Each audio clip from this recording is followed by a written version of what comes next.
life due to the wild elephant attack. Yesterday, Rahul Gandhi cutting short the Nyaya Yatra that he's on right now, going to meet the victims' families in Kerala's Wayanad, travelling back after that. Union Minister and BJP leader V. Muralidharan continuing to attack Rahul Gandhi and saying that he's a tourist in his own constituency. That's the politics. But what's happening on the ground, as we've told you a little while earlier, this is the third incident taking place in the last 3 weeks. A wild elephant trampling a member of a forest protection committee and thousands of people protesting for hours with the body in the district, following which you actually had CRPC section 144 that was clamped in the area. Now we're just going to play out for you different reactions coming into this story. First, take a look at V. Muralidharan. We'll connect with reporters in just a second to get you more. He is a tourist in his own constituency. So he goes once in 5-6 months. But he should also take care of the issues of the constituency. That constituency is facing man-animal conflict for more than a week. Rahul Gandhi didn't find time to visit it till now. And the reason for the death of a forest watchman, according to his family, is that he didn't get required medical assistance. Wayanad doesn't have a medical college where such people can be treated. Rahul Gandhi should have taken care of his constituency. Okay. Let's bring you more in terms of context on this entire story. So what's happened over the last few days? You have all the political parties that are on the ground in Wayanad protesting as we speak. They call for a dusk to dawn or a dawn to dusk strike on Saturday itself. And these protesters actually intensified, people bringing in the carcass of a cow. They believe the cow was killed in a suspected tiger attack. That was also brought to the protest venue. So very angry mobs, and we're showing you that in the visuals right now. What were their demands? Two key demands. Number one, they wanted more from the government, the district administration. The district administration agreed to pay 10 lakhs, but the demand for 40 lakhs is what is being made. But protesters are also asking for a longer term solution to this entire issue, because as we just told you, this is the third such issue. Paul, who we're talking about, the most recent victim, he was on duty and he was at a prominent eco-tourism destination in Wayanad when he was attacked and he was killed by the wild elephant. But as we told you, this is receiving even more focus because this is the third such incident that's taken place in the last few days. Now, let me just tell you also that there's a lot of back and forth happening here. You have the CPM, the Congress, the BJP. They're all observing a hartal in Wayanad on Saturday. Why are they all observing hartal? On one side, Congress leaders, local MLAs, they're criticizing the Chief Minister and the Foreign Minister, the Forest Minister. They're saying both of them should have visited the district and addressed the concerns of the people. You have a high-level meeting that was convened by the Chief Minister, in which the decision to install 250 surveillance cameras was made in the forest border areas. More forest and police officials would be deployed. But the key demands that protesters are making right now, number one, that those who've been killed receive 50 lakhs in compensation. That has not yet been fulfilled. 3 back-to-back deaths caused by wild elephant attacks, sparking protests in Kerala's Wayanad. These protests have been happening since Saturday, and you've had prohibitory orders that have been clamped on certain areas over the last 2 days. Ladies and gentlemen, we're not talking about small protests. Hundreds of people congregating, blocking traffic a day after the most recent incident. The third incident happens. This is an incident where you had a watchman who was killed. And he was on duty when he was killed. Now we have our colleague Neetu, who's with us right now to bring us more context. Neetu, we just told our audiences a quick summary of all 3 incidents that have happened over the last 3 weeks. I just want to ask you, because we've told our audiences that Rahul Gandhi came down, he met with family members.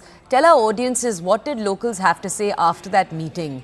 Is the anger towards the CPIM government, towards the Congress, of who obviously Rahul Gandhi is the Wayanad MP, or towards a third party, a third entity?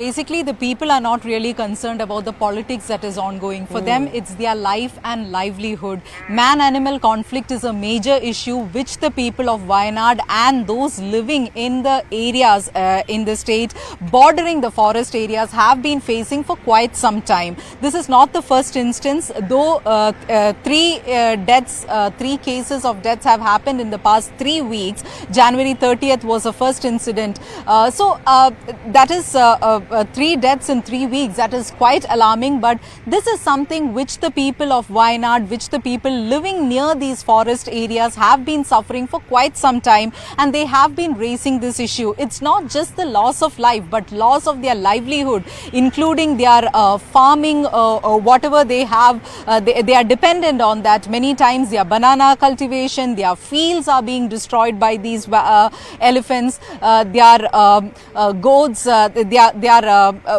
whichever animals, their domestic animals have been killed. So this is all something which the people of these areas have been facing, and after the death there had been protest.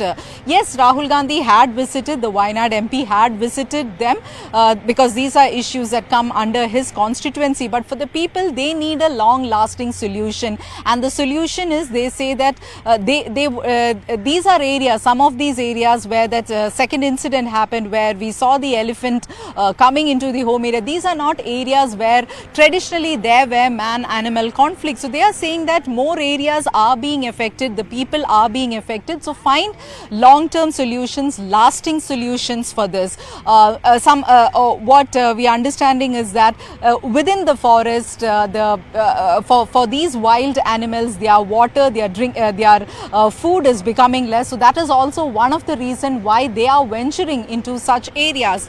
In Idiki and all, we saw how people were behind a wild tusker, trying to tranquilize, taking it back to the forest. So these are issues which the state has been facing for quite some time, the people has been facing. Now, if you look at the politics of it, we saw the state legislative assembly unanimously passing a resolution with both the LDF and the UDF supporting, stating that there should be changes brought into the central law. Neetu, let me just come back to you in a second. Rahul Ishwar is with us. He's the activist. Sir, our colleague Neetu is on the ground telling us that for locals, it's not about politics. It's about their livelihood. It's about changing the way laws are right now and the on-the-ground situation to prevent as much animal-human interaction as is taking place right now. Mr. Ishwar, you're an activist. Can you just tell our audiences what needs to be done on the ground? What are the changes that need to be implemented? We just told our audiences the government has announced they'll put surveillance cameras, hundreds of them. They'll increase the number of officers on the ground. But beyond that, sir, what more needs to be done? Yeah, I agree with what Neetu said. What we need to minimize the human-animal conflict. As we all know, Kerala is a state with great density of population, and there has been many issues where we have been encroaching the animal area and the animals have been encroaching the human area too. So there needs to be harmony and balance.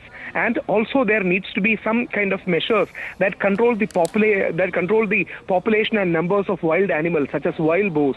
You know, they frequently enter human settlements and create havoc. This is a very serious issue that was also raised in assembly, and there needs to be some change in law, because otherwise animal life, we all know that animal life should be protected, but at the same point of time, we being humans, we have a higher responsibility towards protecting human life.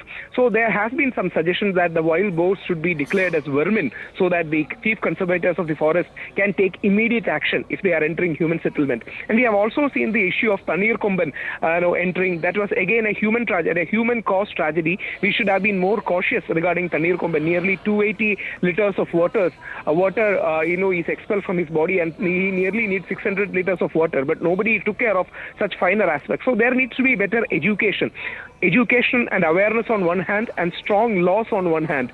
This is the only way we can go ahead. We cannot be in a perpetual conflict with the animal kingdom. So just tell our audiences what you mean when you say stronger laws are needed. What laws are you talking about are necessary on the ground?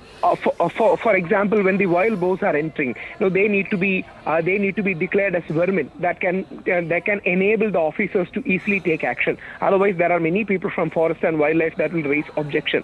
That's the reason why we need to amend wildlife laws. Understanding that animal attacks are on the rise, and more power needs to be given to the officers and people on ground. And as earlier mentioned, there needs to be more cameras installed, because when human beings lose their life, it becomes a very emotional issue. And as rightly pointed out earlier, there is no politics in it. It needs Sir, to be can I just beyond ask you, a politics. number of activists have argued that human-animal interaction is increasing because humans are encroaching into animal areas. Is this an issue you see is prevalent in Kerala or not? True, but we may not be able to totally eliminate human-animal interaction, but